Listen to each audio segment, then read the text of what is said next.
Hi Pisces! Welcome po sa ating channel. Ito ang inyong daily Gabay Tarot reading for November 12, 2024. Please be reminded kung naka-resonate kayo, comment down. Kung hindi kayo naka-resonate, ibigay niyo po sa iba kasi general reading po ito. This is for you Pisces ngayong November 12, 2024.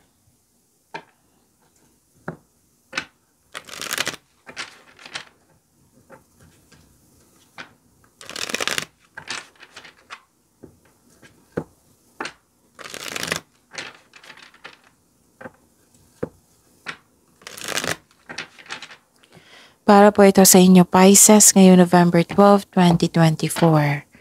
Maraming salamat po sa inyong patuloy na suporta at maraming salamat din po sa mga hindi nag-skip ng ads. Gamitin ang reading na ito bilang gabay lamang sa mga hindi pa nag-subscribe. Subscribe na po kayo at click bell notification para malaman nyo na may bago tayong video. Para sa mga gustong magpa-reading po, may lumabas dyan sa screen nyo ngayon. Panoorin nyo po at sundin ng instruction. Calling the attention sa mga suki ko dito na Pisces. Open na po inyong Monthly Gabay Tarot reading for November 2024. May 6 months from now reading tayo at love reading po. So message me Pisces for schedule. Maraming salamat po. Spirits guide, mga ganap po para kay Pisces.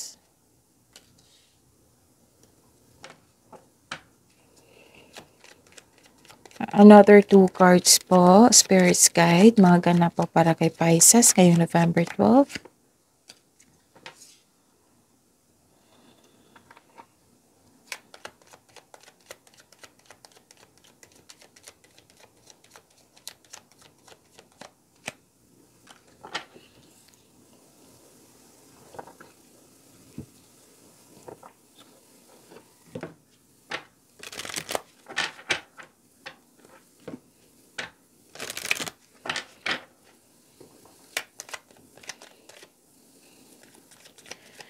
Spirits Guide, mga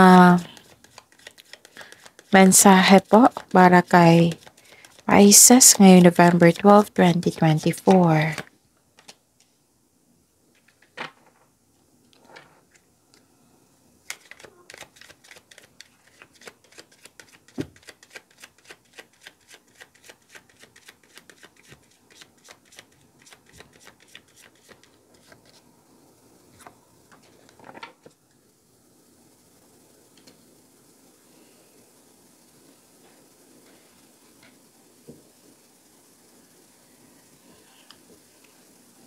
Okay. Pisces, ngayong November 12, 2024.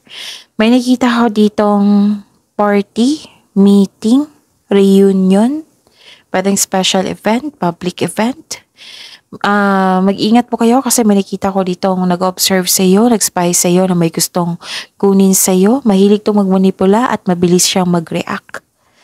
Nakita ko rin dito na may offer po, opportunity. Yung sa isang tao to na nagkasundo kayo, may promises, may commitment. Kung sa career and money ito, may hindi siya rivalry. May offer, may signing of contract. Nag-promise kayo sa isa't isa. May long-term agreement. Signing of contract ito.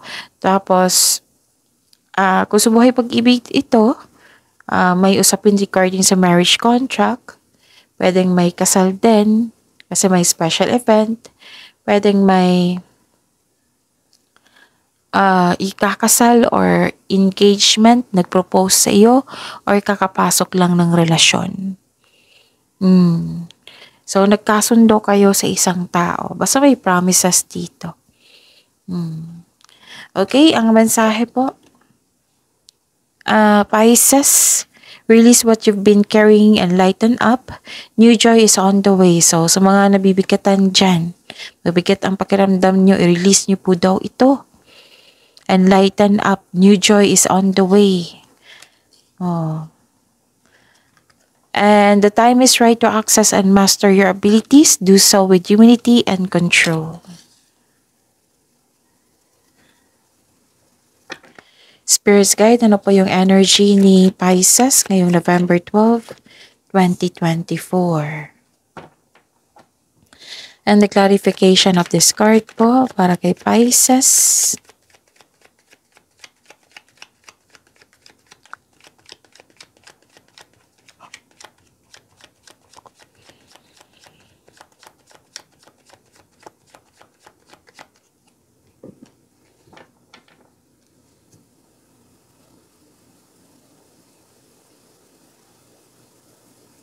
Sa mga may oras dyan, kung gusto nyo po, panoorin nyo po yung last 4 days Kapay Tarot reading nyo po.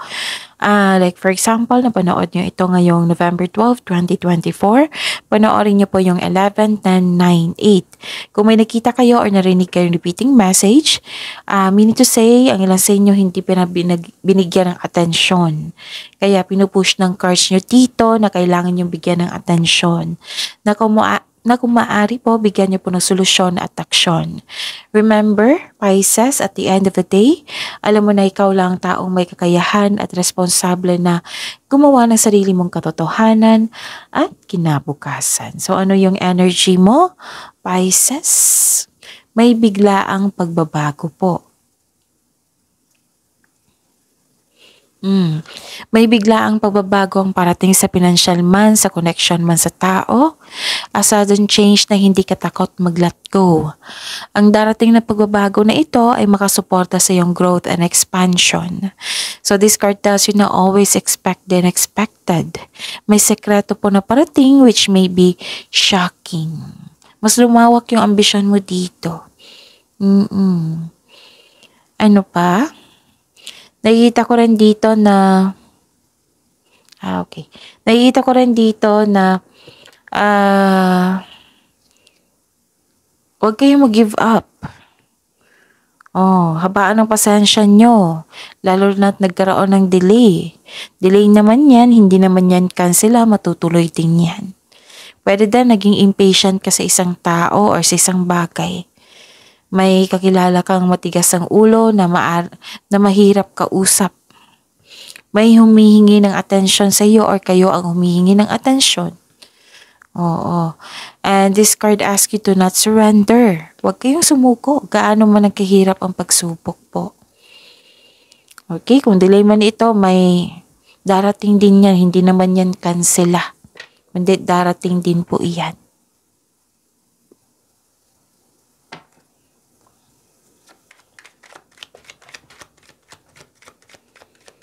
Spirits Guide, Career and Money po ni Pisces ngayong November 12, 2024.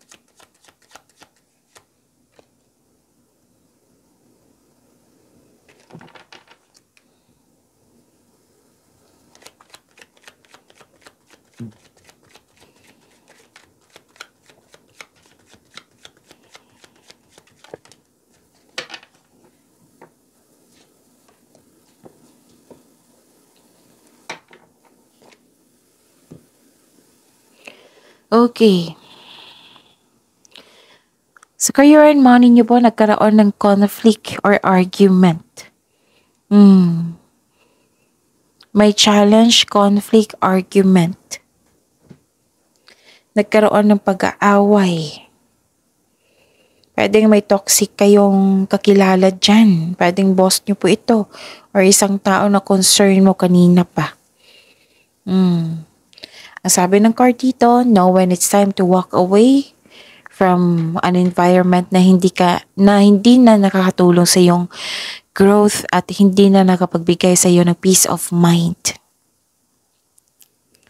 And listen to your intuition. Okay? Listen to your intuition. Kung hindi nyo alam kung paano mag-connect sa inyong intuition, i-search nyo po sa Google kasi maraming paraan yan. Okay? It will guide you away from toxic person, toxic people, or toxic place. May pagkawala, paninirang puri, or panulokong magkaganap. And mag-ingat din po kayo sa pag-respond. Oo. Kasi baka lumala eh. So, ingatan lang po. Ah, learning journey po daw ito. Itong pangyayaring ito, sabi ng card nyo. Dito mo mas makilala yung sarili mo kung paano ka mag-handle ng ganitong sitwasyon. Mas makilala mo yung sarili mo na yung paano ka mag-respond, kung paano mo hawakan itong problema na ito, itong concern na ito. Dito mo rin malalaman yung totoong intensyon ng isang tao, kung right time na bang mag-walk away. Nagkaroon ng conflict sa malapit na tao, ng parati mong kausap. Pero mag-uusap kayo nito kasi you are addressing hurt feelings eh. Basta mag-ingat lang po, improve communication. And I believe nasaktan kayo ng taong ito. Basta mag-ingat lang po sa pag sinasabi at ginagawa kasi baka mas matrigger. Wala namang problema sa inyo. Pisces, may problema yung tao. Kailang baka napuno na kayo, ganun. So, ingat-ingat lang din po. Para mas hindi maging malala. At makakatulong yung intuition. Kasi sasabihin niya kung ano ang next action mo patungo sa right path. Patungo sa success. Okay? Yun. So, you felt defeated here. Nang dahil sa isang tao, na may concern kayo sa isang tao. Ano pa? Nakikita ko lang dito na nanindigan kayo sa inyong desisyon. Buong tapang mong harapin ito. Katapangan at kumpiyansa sa gitna ng anumang klaseng atake. May ganap na pinagtanggol mo yung kaibigan mo o miyembro ng pamilya laban sa iba. Or pinagtanggol mo yung sarili mo. Tapos kung wag po daw kayong masyadong tutok sa problema, parang nakikita ko dito na may problema, huminto kayo. Move forward po daw kayo. Wag po daw kayong tumigil. Move forward pa kayo para magkaroon ng peace of mind. Actually, may ganap dito na negotiation for a raise ng allowance, sweldo or kontrata. Diba? May sabi ako sa inyo kanina, kontrata. Andito rin siya sa tarot cards nyo. Kontrata, yes, magkakaroon ng successful agreement po. So, challenges may arise in your career pero temporary lang po ito. Don't worry. Okay? So, yun. Laban pa rin. Yung move forward kayo. Basta focus kayo sa makapagbigay ng peace of mind sa inyo. Huwag kayong mag-focus sa yung nasaktan kayo ng isang tao tapos huwag nyo nang patulan. Kasi nakakaubos yan ng energy, nakakaubos din ng time. Kung hindi niya gusto ng peaceful resolution, then i-release nyo na. Isuko nyo siya kay God. I-mention mo yung name niya. Tapos isuko nyo siya kay God. Tapos let go na kayo. Move forward kayo. Put limit on yourself also. Kung alam nyo na nakakasama na sa inyo, then wag nyong stop na. Like for example, overthinking. Alam nyo naman over is sobra na yan. Nakakasama na yan. So, anong gagawin mo? Stop muna. Like for example, masyado kang mabait sa kapwa mo. Tapos patuloy ka pa rin inaabuso. O ano yung gagawin mo? Put boundaries, limit yourself. Show your kindness to everyone, yes, pero limit yourself. Yung huwag niyong hayaan na maabuso kayo. Okay? Basta huwag kayong tumutok sa problema. Like for example, may taong hindi may taong hindi naniniwala sa'yo, huwag kayong mag-stop sa kanya. Kasi, kailangan maging ready tayo na lahat ng tao, may isa talaga na hindi okay sa atin, na kahit anong kabaitan na ginagawa natin sa kanila, pinakita sa kanila, na hindi pa rin niya magugustuhan, choice niya yan eh. So, i-choice mo yung, piliin mo yung peace of mind. Oh, wag mo siyang problemahin. Kasi I think may problema tong taong to. Kung concerned kayo, i-pray nyo. Kung hindi kayo concerned, then move forward kayo. Basta wag kayong tumigil. Wag kayong magpa-apekto sa kanya. Okay? Spirit's Guide, Love Life, Self-Love Partnership, and Romance. Pisces. And the clarification of this card po.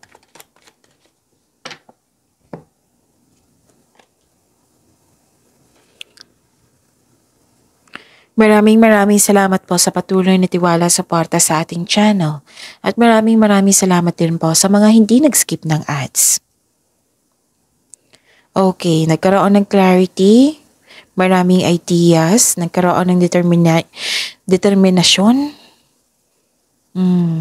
Para sa mga single, huwag ka mag-alinlangan na mag-invest sa bagong relasyon or opportunity.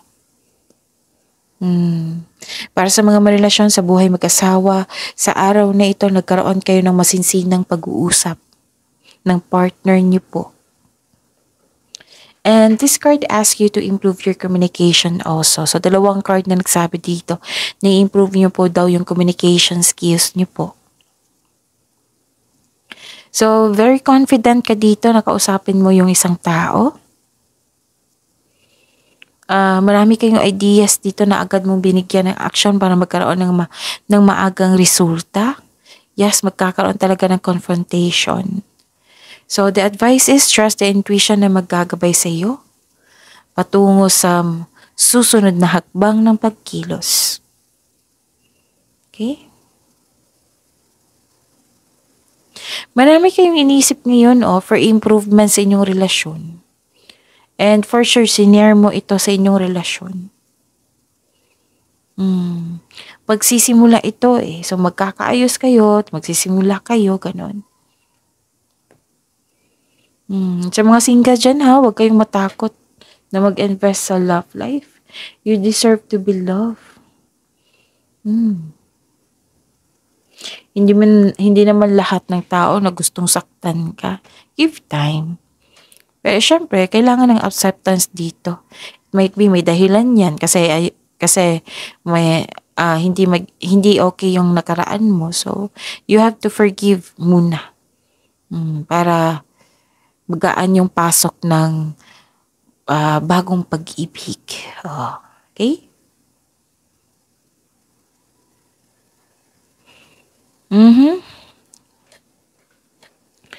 Yon, nagkaroon ng successful completion dito.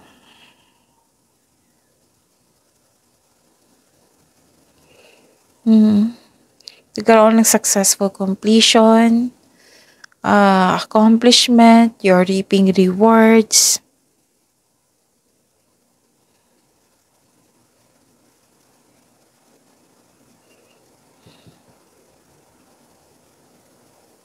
Pero, okay. You felt empty, yes. Pero kakausapin mo itong taong ito. Gagawa kayo ng plano. Magkakaayos din kayo. Don't worry. And please know that you deserve this success.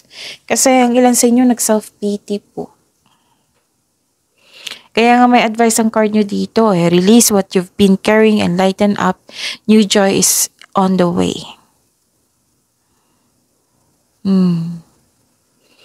So, yan may pag-uusap na mangyayari. Dalawang card na po nagsabi dito. If you felt empty, baka kailangan nyo ng kausap. Baka kailangan ng pahinga. Baka kailangan ng pagtanggap sa mga nangyari. Para ma-release nyo ito. Sa yung mga nangyari tapos magaan na ang pasok ng new beginning. Okay? Acceptance po daw dito ang kailangan dito, Pisces. Acceptance and pag-uusap. Kasi maraming ibang paraan yan na para maging magaan yung loob mo. Like, surrender mo kay God yung worries nyo. Isuko mo lahat. Makagagaan yan ng pakiramdam. At mag-ask kayo ng divine assistance, Pisces. Pwede din. Kung gusto nyo ng kausap, then do it. Pili lang kayo ng yung handang makinig sa iyo. Ang safest way is journal.